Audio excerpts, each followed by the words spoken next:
मंजू, आज मैं तुम्हें अपनी रीढ़ की हड्डी के बारे में बताऊंगी। तुम्हें पता है रीढ़ की हड्डी जो है हमारे शरीर की जड़ है। अच्छा। ठीक है। तो जब माँ के पेट में सबसे पहले बच्चा आता है माता पिता के सहयोग से, है ना, तो सबसे पहले जो अंग शरीर पे बनता है वो रीढ़ की हड्डी बनती है जी। ठीक है। रीढ़ की हड्डी जब बनती है तो उसके साथ उसका ब्रेन बनता है फिर बाद में। तो इस तरह धीरे धीरे अंग बनते हैं। इसमें से आपको जो हमारे शरीर में जितने भी चलता है हमारा शरीर, तो उसमें क्या है, सारी नसें नाड़ियाँ जो निकलती हैं वो कहते हैं कि स्पाइन से निकलती हैं, हमारी रीढ़ की हड्डी से निकलती हैं। वो नाड़ियाँ जो है हमारे अंगों के साथ जुड़ी, जैसे हमारे हार्ट के साथ, जैसे हमारे फेफड़ों के साथ, है ना, हमारे पेट के साथ, टांगों में, चूल्हे में, है ना। तो इसलिए इसकी जो संभाल है वो बहुत ज़रूरी है। अच्छा। इसकी ख्याल रखना है। मैं इसके लिए मैं पता क्या करती हूँ, जैसे मुझे प्रॉब्लम है ना, घुटनों की प्रॉब्लम है या मेरी कमर में दर्द होती है, तो इसके लिए मैं थेरेपी लेने जाती हूँ डेली। बहुत लोगों का है। हाँ, बहुत लोग आजकल तो बहुत ज़्यादा लोगों के हो गए, 90% लोगों को आजकल जो है प्रॉब्लम है। तो इसके लिए मैं थेरेपी लेने जाती हूँ, सेराजिम की थेरेपी। ये थेरेपी जो है रीढ़ की हड्डी के ऊपर थेरेपी दी जाती है। और इसमें ये हमारे शरीर के जो नर्वस सिस्टम होता है उसको ठीक करती है।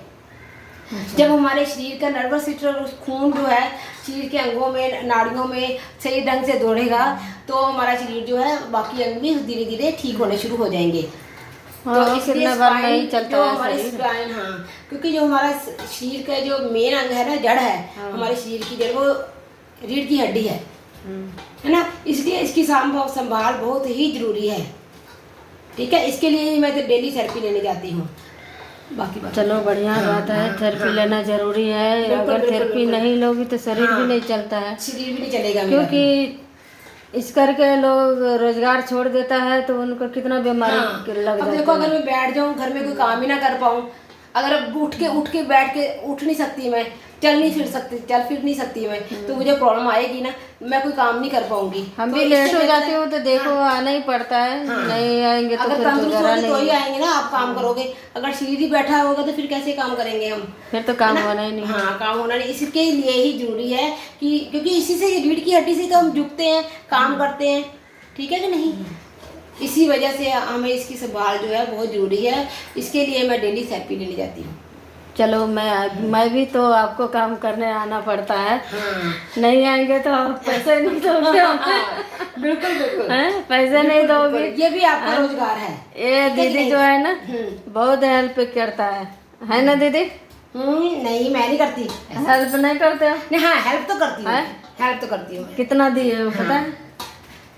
कितना क्या है जो नहीं, कितना दिए हो? कितना नहीं, ऐसे नहीं, जो जब दे दिया ना तो उसको गिनते नहीं है, कभी गिनते नहीं है। तो फिर भी हेल्प होता है ना। नहीं, मतलब जो हम कहते हैं वो पूरा होते हैं ना। हाँ, मैं कर देती हूँ मैं, क्योंकि मुझे लगता है कि किसी न किसी को जरूरत हो किसी काम की। अगर हमारे भी परमात्मा ने इतनी शक्ति दी है कि हम किसी की मदद कर सके तो मैं जरूर करती हूँ। दीदी जब भी मांगती हो ना तब भी ये मतलब हर घड़ी खड़े रहते हैं, देने के लिए तैयार हो रहे, जो भी रहे, थोड़ा रहे चाहे ज़्यादा रहे, देने के लिए तैयार जरूर होते हैं, इनकार नहीं करे कभी। क्योंकि मुझे लगता है कि भगवान ने हमें दिया है तो अगर वो ही सबको देने वाला है, इसलिए ऐसे आदमी का ना, इंसान का सपोर्ट करना चाहिए।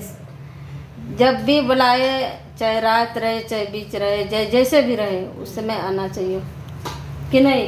बिल्कुल, जरूर मदद करनी चाहिए। हम सब इंसान एक दूसरे से जुड़े हुए हैं, और जितने भी इंसान हैं धरती पे हैं, हम एक दूसरे से जुड़े हुए हैं।